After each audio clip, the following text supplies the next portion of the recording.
Hello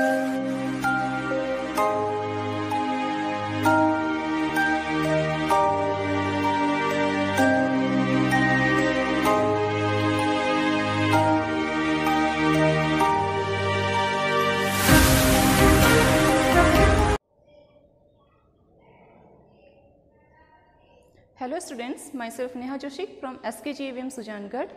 और आज हम 9th क्लास में नया टॉपिक स्टार्ट करने वाले हैं। अब तक हम क्या कर रहे थे कि पोइम्स पढ़ रहे थे, लेकिन वो पोइम्स पढ़ते रहते तो बीच बीच में बोरिंग सा हो जाता है। तो आज कुछ इंटरेस्टिंग करेंगे। बीच बीच में हमको कंपोजिशंस के पार्ट भी लेने हैं, क्योंकि हमारी कंपोजिशन वाले पार्ट्स भी क्या हैं, ज़्यादा इंपॉर्टेंट है। ये आज जो अपना टॉपिक है वो है लेटर वाला टॉपिक है। अब चूँकि आपको पता ही है कि लेटर भी आपके दो टाइप के होते हैं, इनफॉर्मल लेटर और फॉर्मल लेटर। आज हम सीखेंगे इनफॉर्मल लेटर के बारे में। ये जो दोनों ही जो लेटर होंगे आपके, इनफॉर्मल हो चाहे फॉर्मल लेटर, ये आपके एग्जाम में पूरे 7 या 6 नंबर का टॉपिक आता है। वैसे तो ये 6 नंबर का टॉपिक है, तो 6 नंबर का टॉपिक हमको 6 नंबर पूरे के पूरे चाहिए। इसलिए हमको ये पता होना चाहिए कि किस तरीके से हमको इनफॉर्मल लेटर को लिखना है, क्या क्या उसके अंदर हम स्टेप बाय स्टेप चीज़ें यूज़ में लेते हैं कि पहले क्या चीज़ हमको लिखनी है, सेकंड नंबर पे कौन सी चीज़ आएगी, कैसे हम सैल्यूटेशंस करते हैं, किस प्रकार हमको लेटर लिखना है और किस टाइप के, किस कैटेगरी के लेटर हम इसके अंदर इनफॉर्मल लेटर्स के अंदर लिखते हैं। ये सब सारी चीज़ें हमको पता होनी चाहिए। अब जो कि इनफॉर्मल लेटर है, जो कि क्या होते हैं, अनौपचारिक लेटर होते हैं।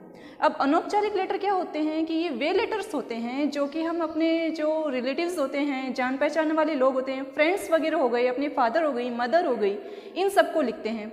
अब चूंकि इनफॉर्मल लेटर है, हमको नाम से ही पता है कि अनौपचारिक लेटर है, यानी कि इसमें औपचारिकता नहीं करनी होती है। हम इसके अंदर मतलब कि इंडिपेंडेंट होते थे अपनी किसी भी भाषा को यूज़ में लेने के लिए। भाषा भी सभ्य होनी चाहिए। किसी भी भाषा का मतलब ये नहीं कि आप कुछ भी उसके अंदर डाल दो, फुहड़ता डाल दो, ये नहीं है। भाषा लिखो, लेकिन भाषा अच्छी होनी चाहिए, शिष्टाचार पूर्वक वाली भाषा इसमें यूज़ में हम लेते हैं। अब चूंकि इनफॉर्मल लेटर है, जिसको हम पर्सनल लेटर भी बोलते हैं। अब ये जो लेटर्स होते हैं, ये हम क्या करते हैं, ज़्यादातर किसी को इनवाइट करने के लिए, यानी कि इनविटेशन देने के लिए, शौक प्रकट करने के लिए, बधाई देने के लिए, या फिर किसी को कोई इन्फॉर्मेशन देने के लिए ज़्यादातर हम इन लेटर्स का यूज़ में करते हैं। हालांकि आजकल का टाइम तो ये हो गया कि हम ईमेल ही दे देते हैं या फिर व्हाट्सअप वगैरह के ऊपर अपन मैसेज कर देते हैं। इन लेटर्स बहुत कम लिखने लग गए हैं, लेकिन फिर भी क्या है कि अपने एग्जाम का एक पार्ट है जो कि हमारे एग्जाम के अंदर आना कंपलसरी है। और हमको ये भी पता होना चाहिए कि इनफॉर्मल लेटर को हमको लिखना आना चाहिए। भविष्य हमको क्या पता कैसी जरूरत पड़ जाए कि लिखना ही पड़ जाए, तो ये हमको पता होना चाहिए कि किस तरीके से हम इनफॉर्मल लेटर्स को लिखते हैं, चाहे कोई भी लेटर्स हो, किस तरीके से हम लिखते हैं, तो ये हमको आना चाहिए। अब जो कि इनफॉर्मल लेटर है, तो इसमें क्या होते हैं कि अपन फ्रेंड्स वगैरह को लिखते हैं, और उनके साथ में नॉर्मली हम कैसे होते हैं, अपनी फैमिली और फ्रेंड्स के साथ में कैजुअल होते हैं। तो इसमें क्या करते हैं, हम ज़्यादातर कैजुअल लैंग्वेज का यूज़ करते हैं, यानी कि पर्सनल लैंग्वेज का यूज़ भी कर सकते हैं। ठीक है, जो भी अपन पर्सनली इन्फॉर्म करना चाहते हैं, इन्विटेशन देना चाहिए, वो सारा कुछ हम इसके अंदर लिखेंगे। किसमें, इनफॉर्मल लेटर्स के अंदर। तो पहले हम आज देखेंगे कि इनफॉर्मल लेटर को लिखने के लिए हम क्या चीज़ें यूज़ में लेते हैं, स्टेप बाय स्टेप कौन से स्टेप्स हमको फॉलो करनी है, किस तरीके से एड्रेस लिखना है, कहाँ क्या आएगा, ये हम जान लेते हैं पहले। फिर बाद में उसके बाद में एक पूरा लेटर हम लिख के देखेंगे।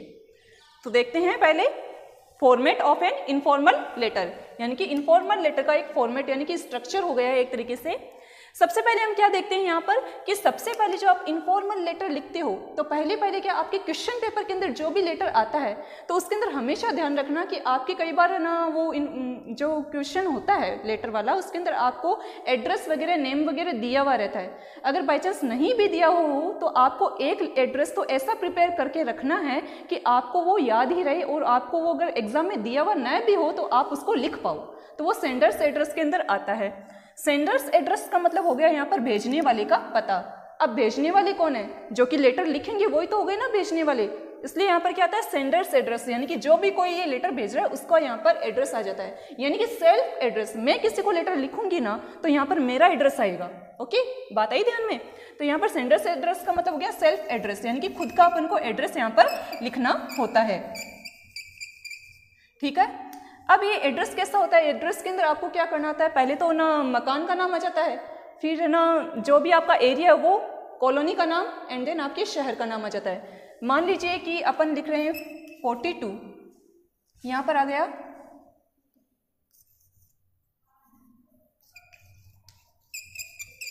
बापू नगर। अब वहां पर जो कोई भी एरिया जिसके पास में, जैसे कि नियर गणेश टेम्पल है, तो अपन यहाँ पर नीचे लिख देंगे नियर गणेश टेम्पल।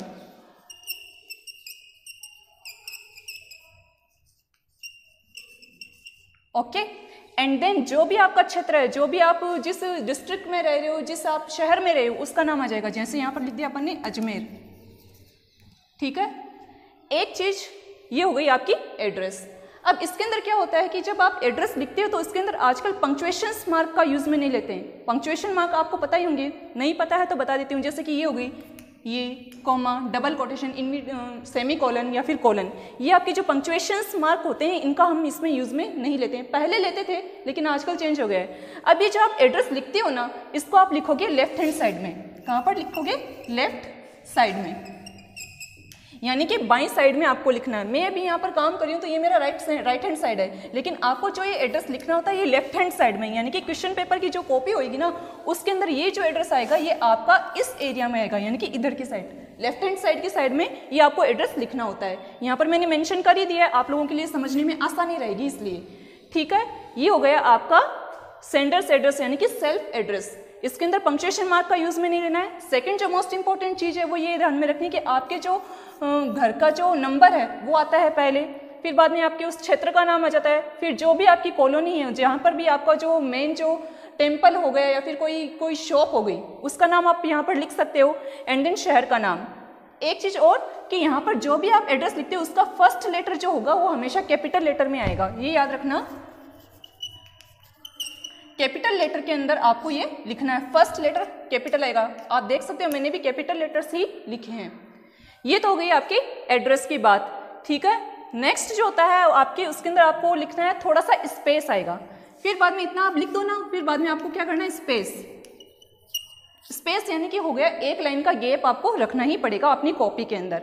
एक लाइन का गैप लिखोगे एंड देन आपकी आ जाएगी डेट जो आपके वहां पर अगर बाय चांस क्वेश्चन पेपर में दी गई है वो डेट लिख दो, अदरवाइज डेट नहीं दी हुई है तो आप क्या करोगे, कोई भी डेट लिख दो, ठीक है ना। कोई भी डेट जो आपको याद हो तो वो यहाँ पर आ जाएगी, जो भी है। जैसे आज 29 तारीख है, 29 हो गई, 08 एंड देन 2020, ये आपकी डेट लिख देनी है, हो गया। अब डेट के बाद में भी क्या करना है, एक लाइन का स्पेस फिर से आ जाएगा, ओके। एक लाइन का स्पेस दोबारा लिखना है, एड्रेस के बीच में, एड्रेस के जस्ट बाद एक लाइन का space and then date, second number पे ये आता है, फर्स्ट नंबर पे ये आती है सेकंड नंबर पे।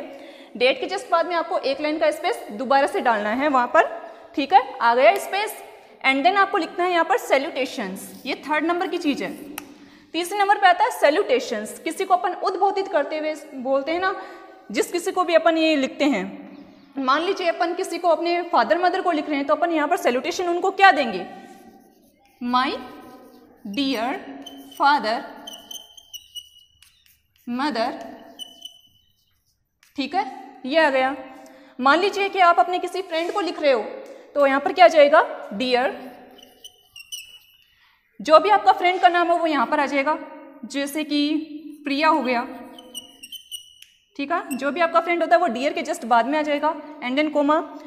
अब देखो कि इसके अंदर जैसे कि आप किसी नॉन पर्सन को लिख रहे हो जिसको आप अच्छे से जानते हो, जैसे कि मिस्टर शर्मा हो गया, मिस्टर माथुर हो गए, तो यहाँ पर क्या लिख दोगे, डियर मिस्टर शर्मा, या फिर जो भी आपका नाम है वो यहाँ पर आ जाएगा, ठीक है ना। ये होगा आपका सैल्यूटेशन, यानी कि उद्बोधित करते हुए अपन लिखते हैं ना, अपन ऐसे ही नहीं लिख देंगे, डेट देने के बाद में अपन ऐसे थोड़ी लिख देंगे कि मुझे आपका कल लेटर मिला था, मैं बड़ी प्रसन्न हुई थी, ये वो। आपको पहले क्या करना होता है, अपनी बात लिखने के लिए बड़े ही पोलाइट मैनर का यूज में करना होता है। वो पोलाइट मैनर आपका लेटर लिखने के अंदर भी शो होना चाहिए, इसलिए हम क्या करते हैं, सैल्यूटेशंस का यूज करते हैं।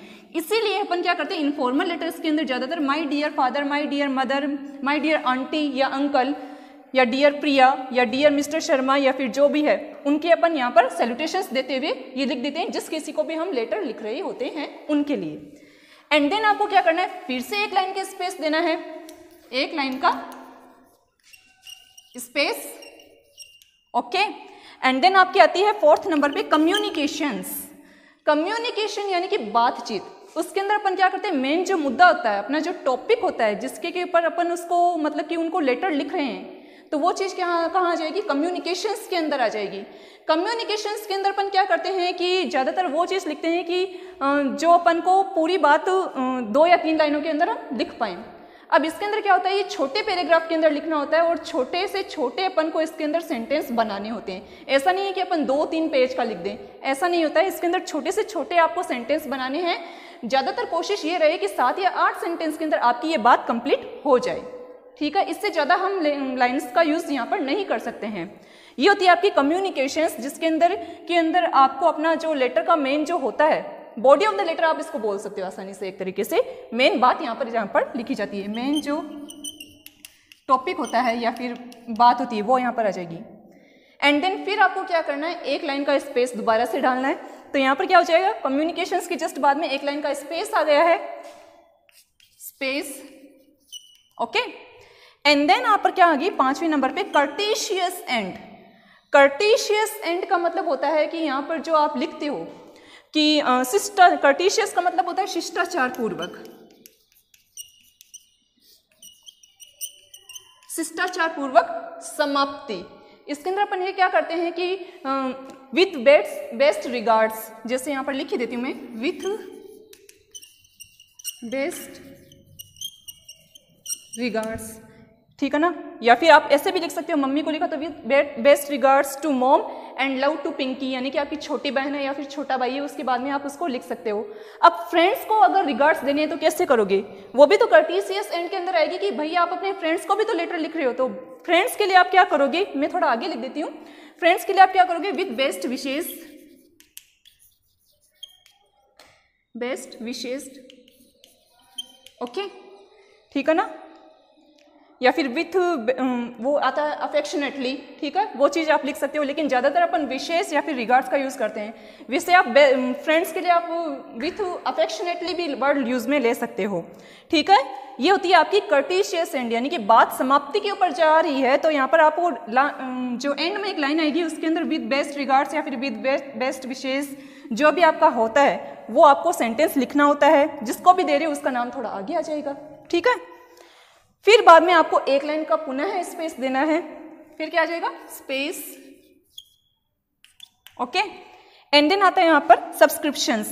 सब्सक्रिप्शंस के अंदर आपके आते हैं कि जैसे कि आप प्रयोक्ति देते हो किसी को, जैसे कि love to Priya, love to Sonu, जो भी होता है वो यहाँ पर आता है प्रयोक्ति के अंदर। इसको प्रयोक्ति बोलते हैं। शिष्टाचार पूर्वक जो एंड करते हो तो वो करते हो, उसके बाद में 1-2 सेंटेंस और अगर लिखना चाहो ऐसे कोई ज़्यादा ही अच्छा दिखाने के लिए, तो वो आप यहाँ पर सब्सक्रिप्शंस के अंदर लिख सकते हो। फिर बाद में आता है आपका सिग्नेचर। सिग्नेचर के अंदर आप क्या करते हो कि जो आप एड्रेस खुद लिख रहे हो ना, तो वहां पर क्या करोगे, खुद का सिग्नेचर यहाँ पर डाल देते हो। जो भी आपका सिग्नेचर होता है वो यहाँ पर आप डाल देते हो। ये हो गए आपके कितने पॉइंट्स हो गए, किसी भी लेटर को लिखने के 7 पॉइंट्स हो गए। ये हो गए आपके इनफॉर्मल लेटर को लिखने के 7 पॉइंट्स, ठीक है। हर एक कैटेगरी की जस्ट बाद में आपका स्पेस रहेगा ही रहेगा। ये बात ध्यान रखो कि जो भी आप फर्स्ट लेटर लिखोगे वो कैपिटल लेटर के अंदर आना चाहिए। एक एड्रेस आपका प्रिपेयर होना ही चाहिए एग्जाम की दृष्टि से, क्योंकि आपके क्वेश्चन पेपर में क्या पता दिया हुआ हो या ना हो, ये आपको आना ही चाहिए। नाम भी क्या है कि कई बार आपके लेटर के अंदर दिया हुआ रहता है, नाम अगर दिया हुआ रहता है तो वो का वही नाम आप यूज में लोगे। अदरवाइज नाम नहीं दिया हुआ है तो आप XYZ लिख सकते हो, XYZ लिख सकते हो, या फिर कोई भी नाम आपको याद है तो वो आप लिख सकते हो। उसके लिए इंडिपेंडेंट हो आप लोग। तो ये हो गया आपका format of the informal letter, ठीक है। अब मैं क्या करती हूँ कि आपको एक इनफॉर्मल लेटर का क्वेश्चन लिख देती हूँ, उसको किस तरीके से लिखते हैं वो लिख दी हूँ ताकि आपको बेटर समझ में आए। यहाँ पर देखिए मैंने एक इनफॉर्मल लेटर जो आपको लिखना है उसका एक क्वेश्चन लिख दिया कि किस तरीके से आपके क्वेश्चन पेपर के अंदर ये लेटर लिखने का क्वेश्चन आ सकता है। तो यहाँ पर देखिए क्वेश्चन है अपना कि you are Rohan living in Nehru hostel Kota, कि आप रोहन हैं और नेहरू हॉस्टल कोटा के अंदर आप रह रहे हैं। Write a letter to your father requesting him for the permission to go on the historical tour. आपको अपने पिताजी को एक पत्र लिखना है ताकि आप उनको निवेदन कर सको, ये रिक्वेस्ट कर सको कि आपको अलाउ कर दे, यानी कि परमिट कर दे आपको हिस्टोरिकल टूर पर जाने के लिए, यानी कि ऐतिहासिक भ्रमण के लिए आपको अपने पिताजी को रिक्वेस्ट करते हुए एक लेटर लिखना है, ठीक है। तो ये इनफॉर्मल लेटर की कैटेगरी में आ गया है। तो ये लेटर आपको लिखना है और किस तरीके से हमको ये लेटर लिखना है ये हम इसमें देख लेते हैं। आपको इससे पहले मैंने बताया था कि किस तरीके से फॉर्मेट होता है एक लेटर लिखने का, वो तो मैं आपको एक्सप्लेन कर ही चुकी थी। अब नाउ मैं एक पूरा लेटर लिख के मैंने आपको ये एक्सप्लेन किया है, तो देख लो। पहले क्या है कि आपको एड्रेस लिखना होता है। मैंने बताया था कि आपको लेफ्ट हैंड साइड के अंदर आपको पूरा एड्रेस लिखना होता है। तो यहाँ पर देखिए कि इस क्वेश्चन के अंदर क्या अपना प्लस पॉइंट ये रह गया कि हमको यहाँ पर नाम भी दिया हुआ है, ठीक है, प्लस अपन को एड्रेस भी दिया हुआ है, तो ज़्यादा अपन को दिमाग लगाना नहीं पड़ेगा। एड्रेस भी है और नाम भी है, तो दोनों चीज़ें हमारे फेवर में चली गई है, तो हमको कुछ नया सोचना नहीं पड़ेगा। ये हो गया आपका यहाँ पर एड्रेस। तो एड्रेस लिखने से पहले मैंने आपको बताया था कि आपको कोई ना कोई मार्किंग वहाँ पर देनी होगी, 21 या फिर 42 या फिर 27 जो भी है आपका। तो यहाँ पर देखो एड्रेस आपने लिखी दिया है 21 नेहरू हॉस्टल, जो कि यहाँ पर दिया हुआ ही है। नेहरू हॉस्टल आपका मेन पर्टिकुलर एड्रेस हो गया, और जो क्षेत्र है, जो स्थान है, कहाँ का है वो, कोटा का। तो यहाँ पर लिख दिया आपने, इसके जस्ट नीचे कोटा यानी कि शहर का नाम लिख दिया। दोनों ही देख लो, दोनों ही वर्ड्स के जो फर्स्ट लेटर्स है वो कैपिटल है, जैसा कि हमने पहले में देखा था फॉर्मेट के अंदर, मैंने आपको एक्सप्लेन किया ही था। यहाँ पर देखो कोई भी पंक्चुएशन मार्क का हमने यूज में नहीं लिया है ना। तो फिर यहाँ पर आ गया 21 Nehru hostel Kota, and then आपको यहाँ पर बीच में जो डेट लिखी जाएगी, नेक्स्ट अपनी डेट लिखनी थी अपन को, तो नेक्स्ट जो यहाँ पर डेट लिखी जाएगी वो क्या है, 10 अगस्त 2020, यानी कि 10 अगस्त 2020 आपकी मेन डेट हो गई है वहाँ पर। तो इन दोनों की कोटा के जस्ट बाद में आपको एक लाइन का गैप रखना है, स्पेस आ जाएगा, ठीक है, एंड देन डेट आ गई है, और डेट के जस्ट बाद में आपको एक लाइन का स्पेस पुनः से रखना है। ओके, नाउ अपने जो सैल्यूटेशंस के वर्ड्स थे वही तो थे अपने कितने, first, second and third number पे अपने कौन से थे, सैल्यूटेशंस के वर्ड थे। जो वर्ड्स क्या है, अपने पिताजी को अपन को ये लेटर लिखना है, तो यहाँ पर आ जाएगा माय डियर फादर। तो हमने ये देखो एक लाइन का गैप लिखते हुए क्या लिख दिया, my dear father. Always remember कि जब भी आप लेटर लिखते हो तो आपका जो सारा है लेफ्ट हैंड साइड की साइड से स्टार्ट तो होगा ही होगा, प्लस जो भी आप लिखते हो वो एक ही सीध के अंदर आएगा। यानी ऐसा नहीं होना चाहिए कि यहाँ पर लाइन थोड़ी आगे चली गई, थोड़ी पीछे चली गई, या फिर थोड़ा हम यहाँ से लिख रहे हैं, नो, वो अपन को नहीं करना है। हमको सारा कुछ यहाँ से स्टार्ट किया तो एक ही सीध के अंदर जाकर हमको उस लेटर की एंडिंग करनी है। अगर आप आगे पीछे करोगे तो आपके वहाँ पर नंबर कट होंगे।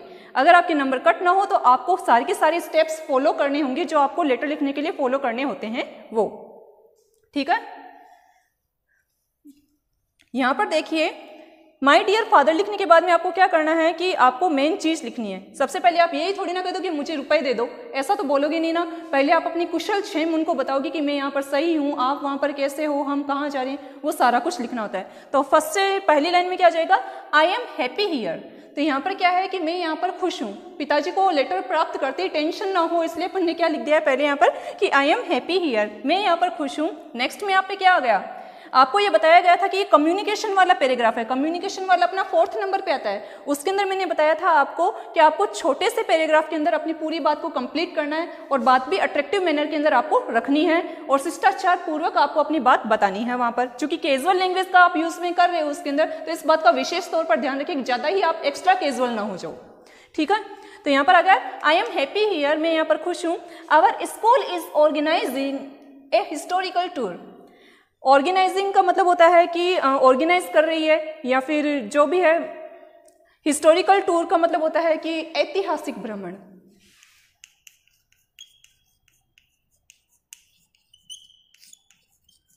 हमको जब स्कूल में पढ़ते हैं तो हमको एक ना एक बार तो अपन को घुमाने के लिए स्कूल की तरफ से लेके जाते ही हैं ताकि अपने वो यादगार मेमोरी रह जाए, स्टूडेंट्स के साथ में भी और टीचर्स के साथ में भी। तो यही इनके साथ में हो रहा है कि our school is organising a historical tour. हमारी जो स्कूल है वो एक ऐतिहासिक भ्रमण ऑर्गेनाइज कर रही है, ठीक है ना। About 30 students and 2 teachers will go on the tour during the winter vacation. अब ये जो टूर ऑर्गेनाइज किया जा रहा है वो विंटर वेकेशंस के अंदर किया जा रहा है। विंटर वेकेशन यानी कि सर्दियों की छुट्टियां, जो 7-8 दिन की हमको छुट्टियां होती है, क्योंकि समर के अंदर तो ये पॉसिबल नहीं हो पाता है क्योंकि अपन एक्स्ट्रा क्लासेस वगैरह वहाँ पर लेते रहते हैं। तो यहाँ पर क्या है, ये विंटर वेकेशन के अंदर ये चीज़ पॉसिबल हो पाती है स्कूल वालों की तरफ से। तो इसलिए यहाँ पर क्या है कि about 30 students and 2 teachers will go on the tour during the winter vacations.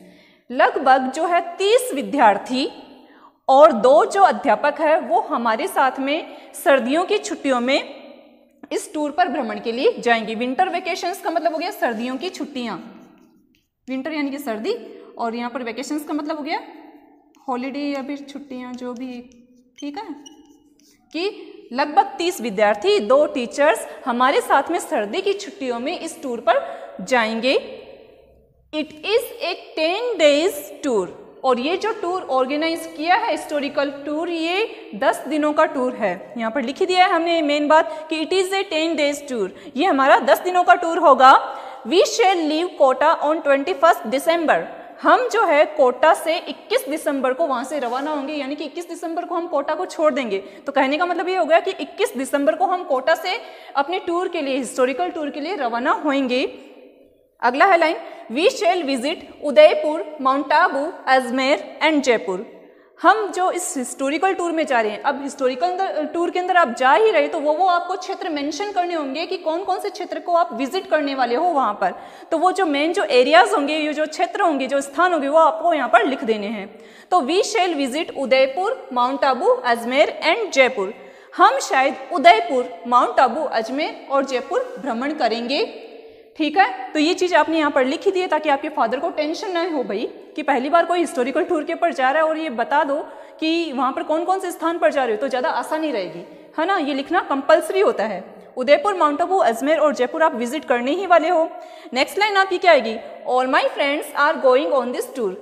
अब यहाँ पर क्या हो गई, मेरे जितने भी जो मेरे साथ वाले मित्र हैं, जो भी फ्रेंड्स हैं, वो इस टूर पे जाएंगे। ठीक है ना, और my friends are going on this tour, मेरे सारे मित्र हैं वो इस टूर पर जाने वाले हैं। It will give us good historical knowledge about these places. यहाँ पर क्या है कि ये जो है tour, it will give us good historical knowledge about these places, क्योंकि इस टूर पर जाना हमारे लिए बेनिफिट होगा। बेनिफिट इसलिए होगा क्योंकि हमको बहुत सारी जो हिस्टोरिकल प्लेसेस पे हम विजिट करते हैं, भ्रमण करते हैं, तो हम क्या करते हैं वहाँ पर विजिट तो करते हैं, जो करते हैं इंजॉय भी करते हैं, प्लस क्या होता है अपना नॉलेज भी वहाँ के स्थान का बढ़ता है, वहाँ की चीज़ों का बढ़ता है। वहाँ पर कौन कौन से वहाँ पर पहले पूर्वज रहा करते थे, कौन कौन से राजा या महाराजा रहा करते थे, उनके बारे में हमको सही तरीके से जानकारी मिल जाए, यानी कि एक तरीके से अपना जीके ही स्ट्रॉन्ग होता है। तो यहाँ पर क्या है कि it will give us good historical knowledge about this places. तो ये हमको इस जो है अच्छा ऐतिहासिक ज्ञान हमको इन स्थानों के बारे में प्राप्त करवाएंगे।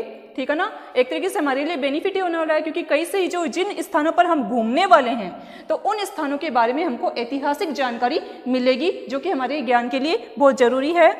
सो प्लीज, अब यहाँ पर देखो ये वाली बात आपकी यहाँ पर प्लेसेस तक कंप्लीट हो गई। मेन जो बात थी वो पूरी की पूरी इतनी ही थी, आपने यहाँ पर कंप्लीट कर दी। अब यहाँ पर कंप्लीट करने के बाद में एक लाइन आप और लिखते हो, यानी कि लेटर की समाप्ति तो कहीं ना कहीं से होगी ना, तो वहाँ पर एक लाइन आप समाप्त करते हो तो उसके बाद में आपको एक लाइन थोड़ी सी और स्पेस के लिए रखनी होगी। ठीक है, ताकि आपको ये पता चल जाए कि ये लेटर समाप्ति की ओर है। तो यहाँ के इतना आपने लिख दिया, इसके बाद में थोड़ा सा एक हल्का सा गैप आप रख लो। ठीक है ना, एक लाइन का। फिर बाद में यहाँ पर क्या करोगे, so please allow me to go on this tour, इसलिए कृपया करके मुझे इस टूर पर जाने की आप परमिशन दे दीजिए। आप यहाँ पर क्या लिखोगे, so please allow me to go on this tour, I would require 1000 rupees to go on this tour. मुझे इस टूर पर जाने के लिए लगभग 1000 रुपये की ज़रूरत है। मेन जो पॉइंट है, मेन जो मुद्दा है, वो बात आप कहाँ पर लिखोगे, एक लाइन छोड़ने के बाद में लिख दो।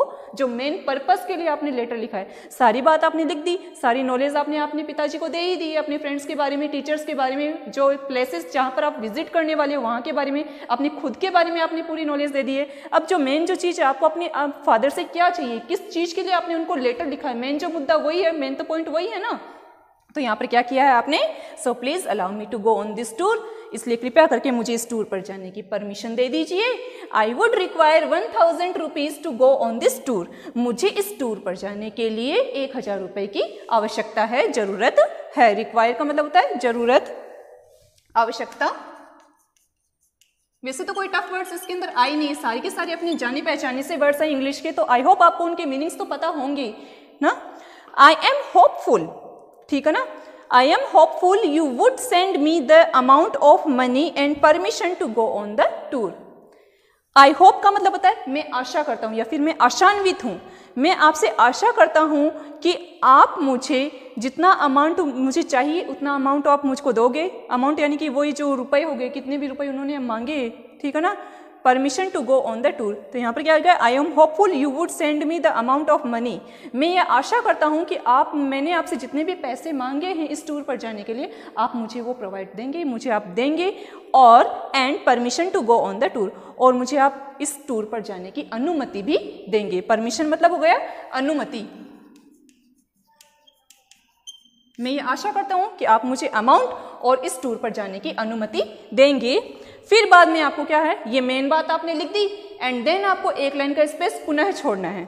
ये आपने लिख दिया, इसके बाद में एक लाइन का स्पेस यहाँ पर वापस से आएगा। जहाँ जहाँ आपको स्पेस देना है वहाँ पर मैंने लाइन लिख दी है ताकि आपको ये नॉलेज में रह जाए चीज़, ठीक है ना। इतना लाइन आपने लिख दिया। फिर बाद में आपको क्या करना है कि रिगार्डिंग लाइन लिखनी थी। रिगार्डिंग लाइन का मतलब होता है रेस्पेक्ट से भरा हुआ जो सादर होता है, वंदन, वो एंड वाला, वो वहाँ पर लिखना है। वहाँ पर आपको एक लाइन का स्पेस देना है। फिर बाद में जो है वो लिखो, please convey my regards to my dear mother. अब ये लेटर आपने पिताजी को लिखा है तो खाली पिताजी को ही याद थोड़ी ना करोगे, अपने फैमिली मेंबर्स को भी याद करोगे। फैमिली मेंबर्स में आपकी मम्मी हो गई, आपके छोटे भाई बहन हो गए, उनको याद कर लो, है ना। तो यहाँ पर क्या आ गया, please convey my regards to my dear mother and love to Mohita. यहाँ क्या है कि कृपया करके मेरा जो प्रणाम है वो मेरी माताजी को कहिए और मोहिता को प्यार, यानी कि ये इसकी छोटी बहन हो गई है, ठीक है ना। छोटा बहन या भाई वो आप लिख सकते हो, अगर नहीं है तो कोई कंपलसरी नहीं है लिखना, आप खाली रिगार्ड्स तक लिखकर छोड़ सकते हो, ठीक है। तो यहाँ पर आ गया, please convey my regards to my dear mother. मेरे जो रिगार्ड्स है, मेरा जो निवेदन है, प्रणाम है, वो मेरी माताजी को कहिए और लव टू मोहिता। फिर बाद में आपको क्या करना है, एक लाइन छोड़ दो। फिर बाद में विद रिगार्ड्स, यानी कि पूरे निवेदन के साथ में या फिर पूरे जो रेस्पेक्ट के साथ, सम्मान के साथ। रिगार्ड्स का मतलब होता है सम्मान या सादर प्रणाम। वैसे इसका शुद्ध हिंदी में मीनिंग निकलता है सादर, ठीक है ना। सादर प्रणाम या सादर निवेदन जो भी होता है। इतनी लाइन आपने लिख दी है।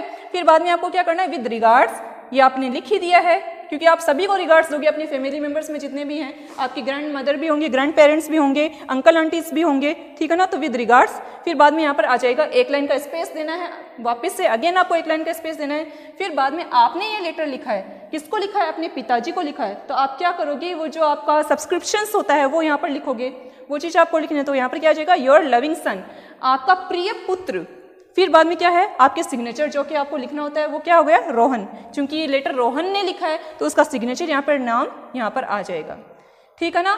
बहुत इजी है, ज़्यादा आपको कोई टफ है नहीं। हिस्टोरिकल टूर के ऊपर जाने के लिए हमने इनफॉर्मल लेटर अपने पिताजी को लिखा है ताकि वो हमको परमिशन भी दे दे और अमाउंट भी भेज दे, ठीक है। सारा कुछ बाईं तरफ से स्टार्ट होकर बाईं तरफ से ही एंडिंग हुआ है। जो स्टेप बाय स्टेप हमने जो फॉर्मेट लिखा था लेटर का, इनफॉर्मल लेटर का, जो स्टेप्स हमने उसमें फॉलो किए थे, वो सारे स्टेप्स हमने इसमें फॉलो किए हैं। उसी के अकॉर्डिंग सारा कुछ इसके अंदर आ ही गया है। आई होप ये जो आपका ये इनफॉर्मल लेटर का टॉपिक है, जो कि 7 नंबर या 6 नंबर का टॉपिक आता है, वो आपको समझ में आया होगा, ठीक है। आप ये देखिए और आप इसको ध्यान से स्क्रीनशॉट भी ले सकते हो। अगले क्लास में हम फॉर्मल लेटर्स के साथ में या फिर कोई नई पोएम के साथ में पुनः मिलेंगे। Till then, thank you.